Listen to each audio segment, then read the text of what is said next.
നമ്മളെ ക്രിട്ടിസൈസ് ചെയ്താലേ നമ്മൾ നന്നാവുള്ളൂ.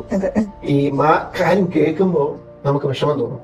നമ്മൾ കഷ്ടപ്പെട്ട കാര്യം എഴുതിയിരിക്കുന്നു, ഇത് ചുമ്മാ എന്ന് പറയുമ്പോൾ നമ്മൾ വിഷമം തോന്നും. പക്ഷെ നമ്മൾ ആലോചിക്കും, കാരണം ഇതൊരു കൊമേഴ്സ്യൽ സിനിമയാണ്. മറ്റുള്ളവർക്ക് വേണ്ടി, ഞാൻ എന്റെ സന്തോഷത്തിന് വേണ്ടിയിട്ടല്ലേ സിനിമ, മറ്റുള്ളവരെ സന്തോഷിപ്പിക്കാൻ. അപ്പം സിനിമാക്കാരെ നശിപ്പിക്കുന്നത് സ്തുതിപാഠകരാണ്.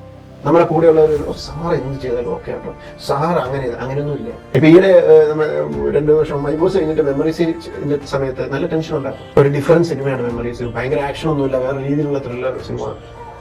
അപ്പൊ എന്റെ കൂടെയുള്ളൊരു പ്രശ്നം വന്നിട്ട് വന്നു. പിന്നെ ഡിസ്കഷന്റെ സമയത്ത് ഇതാണ് എങ്ങനെ എടുക്കുമെന്ന് അറിയുന്നു. അപ്പൊ റിലീസ് ചെയ്യുന്നതും ഫെസ്റ്റിവലിലും സാർ ചെയ്താൽ ഓക്കെ ആയിരിക്കും. ഞാൻ അങ്ങനെയൊന്നുമില്ല. അങ്ങനെ ആർക്കും ഒരു ലൈസൻസ് മലയാളി ഓഡിയൻസ് കൊടുത്തിട്ടില്ല. നല്ല സിനിമ ചെയ്തു, അത് പുതിയ ആളാണെങ്കിലും അവർ ജനം ചെയ്യും. അത് ഏത് കൊമ്പത്തെ ആരാന്ന് പറഞ്ഞാൽ, ഇപ്പൊ ആർട്ടിസ്റ്റ് ആണെങ്കിലും എന്നാ സൂപ്പർ സ്റ്റാർ ആണെന്ന് പറഞ്ഞാൽ അങ്ങനെയായിരുന്നു എല്ലാ അവരുടെ പടങ്ങളും ഓടണ്ടേ. നല്ല സിനിമ ആയിരുന്നു അവരെ വിളിക്കാം. അപ്പൊ അതൊരു റെസ്പോൺസിബിലിറ്റിയാണ്, നമ്മളത് ചെയ്യണം. അപ്പൊ അതുകൊണ്ട് നമ്മുടെ തെറ്റുകൾ ചൂണ്ടിക്കാണിക്കാൻ ആൾക്കാരുണ്ടാവണം.